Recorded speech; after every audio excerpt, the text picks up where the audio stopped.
Hello students.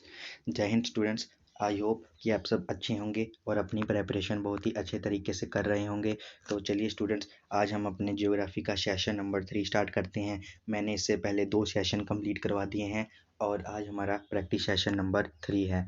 तो students, सबसे पहले मैं आप सबको थैंक यू कहना चाहता हूँ कि आपने फीडबैक दिया। आपका फीडबैक था कि मैं बहुत फास्ट बोलता हूँ और आज मैं कोशिश करूँगा मैं जितना अच्छे से हो सके अब उसको समझ लग सके उतनी स्लो बोलूँगा और आप सबको अच्छे से कंसेप्ट दिमाग में आपके आ जाएं। तो चलिए स्टूडेंट्स, हम स्टार्ट करते हैं अपना आज का सेशन। तो स्टूडेंट, आज का सेशन स्टार्ट करने से पहले हम रोज़ एक क्वेश्चन डिस्कस करते हैं, जो कि वो क्वेश्चंस मैं आपको कमेंट में आंसर देने के लिए करता हूँ और हम उसी क्वेश्चन को सबसे पहले अपने वीडियो स्टार्ट करने से पहले डिस्कस करेंगे। तो चलिए स्टूडेंट, वो क्वेश्चन डिस्कस करते हैं। स्टूडेंट, मेरा क्वेश्चन था कि कोपरनिकस अंकल ने कौन सी थ्योरी दी थी।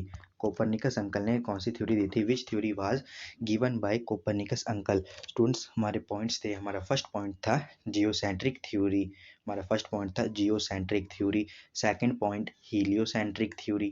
Third point law of planet, जिसे हम प्लैनेटरी थ्योरी भी कहते हैं। और फोर्थ ऑप्शन था पल्सर। तो चलिए स्टूडेंट, हम एक एक पॉइंट को अच्छे तरह से डिस्कस करते हुए चलेंगे। हम अपने फर्स्ट पॉइंट को डिस्कस करते हैं। हमारा फर्स्ट पॉइंट था geocentric theory. Geocentric theory students, मैंने आपको फर्स्ट या सेकंड लेक्चर में बताया होगा कि जियोसेंट्रिक थ्योरी टॉलमे अंकल ने दी थी और टॉलमे अंकल ने कहा था कि हमारा जो अर्थ है वो सेंटर पे है और इसके अराउंड सन रिवॉल्व करता है। कि ये थ्योरी तो स्टूडेंट्स आप सबको भी पता है कि ये गलत है, पर टॉलमे अंकल के वक्त के दौरान उस समय किसी की हिम्मत नहीं थी कि टॉलमे अंकल की थ्योरी को आंख दिखा सके, मतलब कि इनकी थ्योरी पर कोई आवाज़ उठा सके। तो इससे हमारा फर्स्ट ऑप्शन तो गलत हो गया, रॉन्ग हो गया, क्योंकि हमारा क्वेश्चन है कोपरनिकस थ्योरी अंकल ने कौन सी थ्योरी दी थी और जियोसेंट्रिक थ्योरी तो टॉलमे अंकल ने दी थी।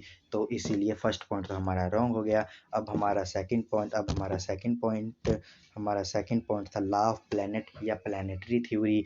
ये theory students John Kepler uncle ने दी थी। जॉन केपलर अंकल ने कहा था कि all planets are revolve around the sun in elliptical orbit. हमारे सारे सब ग्रह हैं वो सन के अराउंड रिवॉल्व करते हैं और एलिप्टिकल ऑर्बिट मतलब कि अंडे के आकार जैसे हमारे सारे प्लैनेट्स सन के रिवॉल्व अराउंड करते हैं। हमारा स्टूडेंट्स थर्ड ऑप्शन था Pulsar.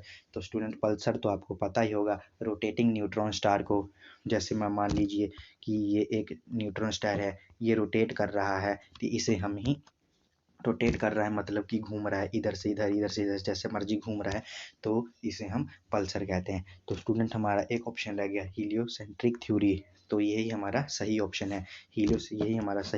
Heliocentric theory Copernicus uncle ने दी थी, वो एक कॉलेज प्रोफेसर थे। तो स्टूडेंट, आप सब कमेंट में बताइएगा कि हीलियोसेंट्रिक थ्योरी क्या थी, कोपरनिकस अंकल ने इसके बारे में क्या बताया था। तो चलिए स्टूडेंट्स, आज का हम अपना सेशन स्टार्ट करते हैं। स्टूडेंट, आज हमारा हाँ स्टूडेंट्स, मैं आपको बता दूं ये सेशन स्टार्ट करने से पहले कि अगले आने वाले 2 3 4 5 सेशन में 1 वर्ड के क्वेश्चन बहुत सारे होंगे। 1 वर्ड के क्वेश्चन बहुत सारे होंगे क्योंकि ये 1 वर्ड के क्वेश्चन बहुत ही ज़्यादा इंपॉर्टेंट हैं। ये आपको आने भी चाहिए, नॉलेज इस 1 वर्ड वाले क्वेश्चन से ही आती है। तो चलिए स्टूडेंट्स, हमारा फर्स्ट क्वेश्चन है how many layers of the sun. सूर्य की कुल कितने परतें हैं। फर्स्ट ऑप्शन है 6, सेकंड ऑप्शन है 8, सी ऑप्शन है 4 और फोर्थ ऑप्शन है 3। सूर्य की कुल कितनी परतें हैं। सूर्य की स्टूडेंट्स कुल 6 परतें हैं। सूर्य की कुल 6 परतें हैं। मैं आपको उसके नाम भी बता देता हूँ। पहली परत है जिसको हम बोलते हैं कोर, दूसरी परत है जिसको हम बोलते हैं रेडियो एक्टिव जोन, तीसरी परत है जिसको हम बोलते हैं कनेक्टिव जोन, चौथी परत है जिसको हम लोग बोलते हैं फोटोस्फेयर, पांचवी परत है जिसको हम लोग बोलते हैं क्रोमोस्फेयर और छठी परत है जिसको हम बोलते हैं कोरोना। तो स्टूडेंट्स, हम लोग नॉर्मली साधारण तौर पे जो पहली दूसरी तीसरी और चौथी, ये जो चौथी परत है जिसको हम फोटोस्फेयर बोलते हैं, इसे हम नॉर्मली देख सकते हैं और ये बहुत ही ज़्यादा ब्राइट होती है। सन की कौन सी लेयर होती है जो ब्राइट होती है। फोटोस्फेयर। अगर मैं यही पूछूं कि ब्राइटेस्ट स्टार कौन सा होता है अर्थ का, वो आप सब मुझे कमेंट्स में बताइएगा। तो चलिए, हमारा अगला क्वेश्चन है sun is in the form of. हमारा सूर्य किस फॉर्म में है, मतलब कि किस रूप में है। आप सब बोलेंगे तो सर ये कैसा क्वेश्चन है, सूर्य तो गोल के रूप में है। पर मैंने ये नहीं पूछा कि सूर्य का शेप क्या है, मैंने पूछा कि सूर्य बना किस चीज़ का है, उसके अंदर क्या क्या है। तो स्टूडेंट सूर्य के अंदर हो एक प्लाज्मा है और एक सूर्य के अंदर गैसीय स्टेट है। सूर्य जो हमारा है इन दोनों के मिक्सचर से बना है। तो स्टूडेंट्स आप सब मुझे कमेंट में बताइएगा कि प्लाज्मा को हिंदी में क्या कहते हैं और प्लाज्मा होता क्या है। तो चलिए स्टूडेंट्स, हमारा अगला क्वेश्चन है, the name of the reaction in the sun takes place. सूर्य में होने वाली अभिक्रिया को क्या कहते हैं। सूर्य के अंदर जो एक रिएक्शन होती है जिसको हम अभिक्रिया कहते हैं, उसके अंदर उसको क्या कहते हैं। तो मैं आपको बताता हूँ कि सूर्य के अंदर होने वाली रिएक्शन मतलब कि अभिक्रिया को हम लोग न्यूक्लियर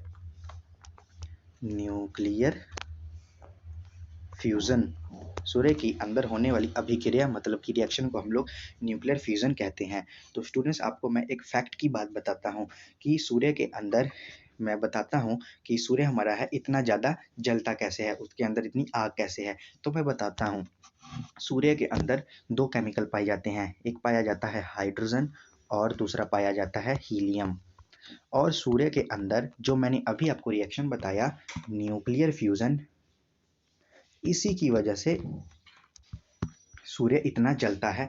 और आप देखते हैं कि धूप में गर्मियों में हमें कितनी गर्मी लगती है, इसी न्यूक्लियर फ्यूजन की रिएक्शन की वजह से ही हमारा सूर्य इतना जलता है। तो मैं आपको फैक्ट की बात बताता हूँ कि हमारे जो लास्ट के 4 प्लैनेट है, जुपिटर, यूरेनस, सैटर्न थे नेपट्यून, इन सब में भी, इन लास्ट के 4 प्लैनेट्स में इन सब में भी हाइड्रोजन और हीलियम पाया जाता है। फिर आपका क्वेश्चन होगा सर फिर इन सब में भी तो हाइड्रोजन और हीलियम पाया जाता है, तो ये सूर्य की तरह क्यों नहीं जलते। तो ये आपका क्वेश्चन बिल्कुल सही है, ये सूर्य की तरह इसलिए नहीं जलते क्योंकि मैंने आपको क्या बताया, सूर्य मेन रूप से किस रिएक्शन की वजह से चलता है। सूर्य मेन रूप से न्यूक्लियर फ्यूजन रिएक्शन की वजह से जलता है, और वो रिएक्शन इन लास्ट के 4 प्लैनेट्स में नहीं होता, इस वजह से ये लास्ट के 4 प्लैनेट्स नहीं जलते। अगर वो न्यूक्लियर फ्यूजन नेम का रिएक्शन अभिक्रिया इन लास्ट के 4 प्लैनेट्स में भी होती तो ये हमारे जुपिटर, सैटर्न, यूरेनस, नेपट्टून, ये लास्ट के 4 प्लैनेट ये भी जलते। तो चलिए स्टूडेंट्स, हमारा अगला क्वेश्चन है, ग्रेविटी ऑफ सन, सन का गुरुत्वाकर्षण बल कितना होता है। तो मैं आपको बताता हूँ, सन का गुरुत्वाकर्षण बल होता है 224 मीटर पर सेकंड स्क्वायर। स्टूडेंट्स ये वन वर्ड के क्वेश्चन है, ये आपको आने चाहिए। और अगर मैं आपसे पूछूं कि ग्रेविटी ऑफ अर्थ, अर्थ का कितना ग्रेविटी होगा, अर्थ का बताता हूँ स्टूडेंट्स 9.8 मीटर पर सेकंड स्क्वायर। और स्टूडेंट्स अब रह गए हमारे चंदा मामा, मैं आपको चंदा मामा का भी बताता हूँ ग्रेविटेशन। चंदा मामा का ग्रेविटेशन होता है ग्रेविटी ऑफ अर्थ अपॉन 6, 1/6 भाग होता है ग्रेविटी ऑफ अर्थ का। स्टूडेंट्स आप सब ग्रेविटी ऑफ मून की एग्जैक्ट वैल्यू मुझे कमेंट में आंसर कीजिएगा, कमेंट में आंसर कीजिएगा ग्रेविटी ऑफ मून की एग्जैक्ट वैल्यू। तो चलिए स्टूडेंट्स, हमारा अगला क्वेश्चन है, डेंसिटी ऑफ सन, सन का घनत्व कितना होता है। सन का घनत्व होता है स्टूडेंट्स 1.41 मीटर पर ग्राम क्यूब, 1.41 मीटर पर ग्राम क्यूब होता है सूर्य का घनत्व। और स्टूडेंट्स आप डेंसिटी ऑफ अर्थ आप मुझे कमेंट्स में आंसर कीजिए। तो स्टूडेंट्स रेडियस ऑफ सन, सूर्य की त्रिज्या कितनी होती है, मैं बताता हूँ। सूर्य की त्रिज्या होती है 106 इंटू रेडियस ऑफ अर्थ। अर्थ के त्रिज्या का 1/6 गुना होता है सन का रेडियस। तो स्टूडेंट इसका मुझे आप एग्जैक्ट वैल्यू बताएंगे रेडियस ऑफ सन का, और रेडियस ऑफ अर्थ की भी वैल्यू आप मुझे कमेंट्स में आंसर लिख के देंगे। स्टूडेंट्स मैं देखता हूँ कि आप सबने मुझे फीडबैक तो दे दिए, पर जो क्वेश्चन मैं पूछता हूँ उसके आंसर तो दीजिए स्टूडेंट्स, उससे मुझे देख के मोटिवेट हूँगा मैं, और आप सबके लिए और अच्छे और बहुत ही अच्छे क्वेश्चन लाऊंगा। और मैं क्वेश्चन ऐसे लड्डू क्वेश्चन स्टूडेंट्स मैं नहीं करवाता, मैं क्वेश्चंस करवाता हूँ घुमाने वाले क्वेश्चंस जो घुमा के दिए जाते हैं, तो वो क्वेश्चन करवाता हूँ। तो चलिए स्टूडेंट्स, हमारा नेक्स्ट क्वेश्चन है, escape velocity of sun. Escape velocity of sun. अब आप पूछेंगे कि सर ये एस्केप वेलोसिटी क्या होती है। स्टूडेंट्स जैसे ये देखिए कि ये हमारा सन है, मान लीजिए कि आप यहाँ हैं, आपको सन की लेयर से बाहर जाना है। मान लीजिए कि आप सन की लास्ट लेयर में हैं। सन की लास्ट लेयर कौन सी है? कोरोना, जो आजकल बहुत फैल रहा है। सन की लास्ट लेयर है कोरोना। आपको सन की लास्ट लेयर कोरोना से बाहर जाना है, तो कितनी स्पीड से आप बाहर जाएंगे कि आप सन की लास्ट लेयर कोरोना से बाहर निकल पाएंगे? तो वो स्पीड मैं आपको बताता हूँ। वो स्पीड होती है एस्केप वेलोसिटी ऑफ सन। उसको हम इंग्लिश में एस्केप वेलोसिटी ऑफ सन और हिंदी में सूर्य का प्लयान वेग कहते हैं। और वो होती है 55 into escape velocity of earth. Escape velocity of earth. Escape velocity of sun की कितनी होती है? 55 into escape velocity of earth. मैं आपको एग्जैक्ट वैल्यू इसलिए नहीं लिखा रहा क्योंकि कभी कभी ऑप्शंस में एग्जामिनर ऐसे ऐसे ऑप्शन दे देता है 55 इंटू एस्केप वेलोसिटी ऑफ अर्थ। इसकी एग्जैक्ट वैल्यू मैं आप सबको जरूर बताना चाहूँगा क्योंकि बहुत ज़्यादा इंपॉर्टेंट है। अब आप पूछेंगे कि sir escape velocity of earth, earth की एस्केप वेलोसिटी कैसे होती है? अर्थ की एस्केप वेलोसिटी कितनी होती है? अर्थ की एस्केप वेलोसिटी होती है 11.2 इंटू 55 किलोमीटर पर second. Students escape velocity of अर्थ होती है 11.2 इंटू 55 किलोमीटर पर सेकेंड। तो इससे हमारी escape velocity of sun, escape velocity of sun कितनी आ गई? 50। एस्केप वेलोसिटी ऑफ सन कितनी आ गई? 55 इंटू 11.2 इंटू 55 किलोमीटर पर सेकेंड। ये हमारी एस्केप वेलोसिटी आ गई। और मैं इसकी एग्जैक्ट वैल्यू अगर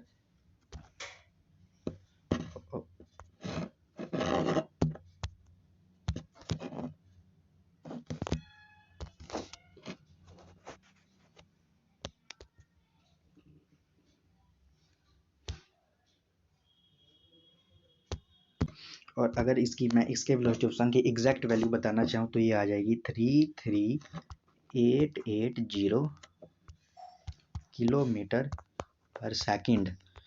और अगर मैं एस्केप वेलोसिटी ऑफ अर्थ बताना चाहूँ जो मैंने आपको बताया था 11.2 इंटू 55, इसकी एग्जैक्ट वैल्यू बताऊँ तो ये आ जाएगी 616 किलोमीटर पर सेकंड। स्टूडेंट्स आप अपने नोट्स में ये तीनों वैल्यू मतलब कि जैसे एस्केप वेलोसिटी ऑफ सन की वैल्यूज मैंने 3 तरीकों में लिखा है, ये तीनों तरीकों में लिखेंगे। वो तरीके मैं बताता हूँ। फर्स्ट तरीका आप लिखेंगे, मतलब कि फर्स्ट तरीके से लिखेंगे 55 into escape velocity of earth. Second तरीके से लिखेंगे 55 मल्टीप्लाई 11.2 इंटू 55।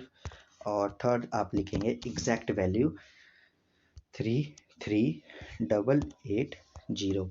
और इसके आपको यूनिट तो पता ही होगा, इसके यूनिट होगा किलोमीटर पर सेकंड।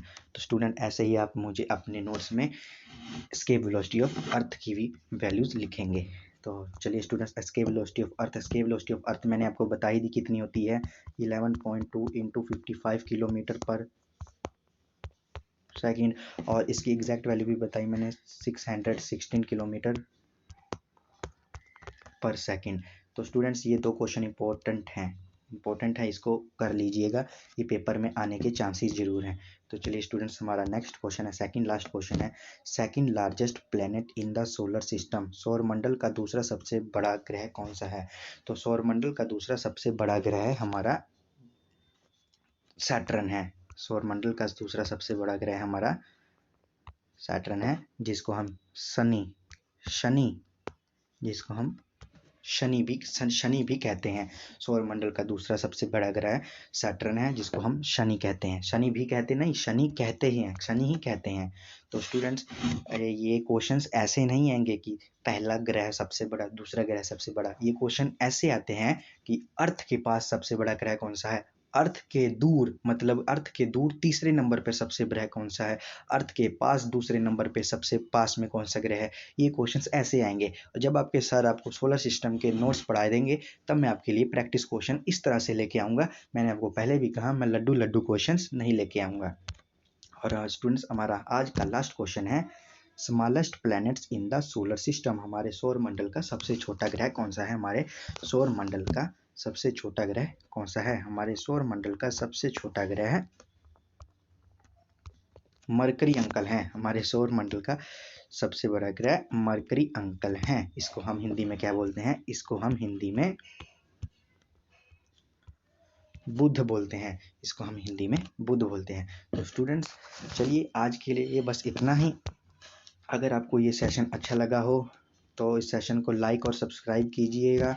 और स्टूडेंट्स अगर मेरी आज की ये वीडियो अच्छी लगी हो तो इसका फीडबैक ज़रूर दीजिएगा। हाँ स्टूडेंट्स, मेरी स्पीड के बारे में ज़रूर कमेंट कीजिएगा, मैं अपनी स्पीड इतनी ही रखूँ या इससे भी और स्लो करूँ। तो स्टूडेंट्स आज के लिए बस इतना ही। अच्छे से पढ़ाई करते रहें। All the very best. जय हिंद।